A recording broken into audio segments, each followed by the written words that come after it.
Hello everyone, welcome to my channel the cine Kalakar. నా పేరు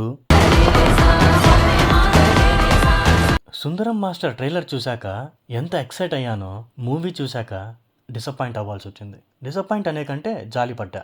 ఎందుకంటే ఒక యూట్యూబ్ షార్ట్ ఫిల్మ్స్ నుండి హర్ష లాంటి ఒక ఎక్సెప్షనల్ పర్ఫార్మర్ ఫీచర్ ఫిల్మ్లో లీడ్ రోల్ అంటే ఎక్స్పెక్టేషన్స్ హై ఉన్నాయి. కానీ బలవంతంగా మూవీని బాగుంది అనలేం కదా.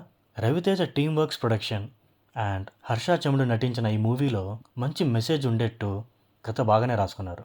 ఎక్సలెంట్ కాస్టింగ్ ఉంది, బట్ అందరికీ మంచి రోల్స్ ఉన్నాయని చెప్పలేం. మ్యూజిక్ కూడా కొన్ని చోట్ల చాలా బాగుంది, కానీ మూవీలో ఫ్లో మిస్ అయిందని నా ఒపీనియన్. ఇన్అప్రాప్రియేట్ స్క్రీన్ ప్లే లేదా అలాగే రాసుకున్నారా అనేది అర్థం కానట్టు ఉంటుంది. ప్రకృతికి దగ్గరగా ఆశ లేకుండా బతకడమే అసలైన జీవన శైలి అనే మెసేజ్ సరిగా డెలివర్ అవ్వలేదనేది నా అభిప్రాయం. But in fact it's a good line. Sundaram అనే సోషల్ మాస్టర్ మిరియాల మిట్టలో ఇంగ్లీష్ మాస్టర్లా ఎందుకు వెళ్లాల్సి వచ్చింది, వెళ్ళాక అక్కడ ఏం జరిగిందనేది మీరు మూవీ చూసి తెలుసుకోండి.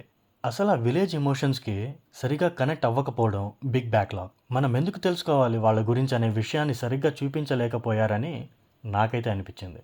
Still it's a decent movie అండి. I'm sincerely waiting for Harsha's next movie. Please subscribe to my channel if you like the content and I'll come again with another video. వెళ్ళొస్తానండి.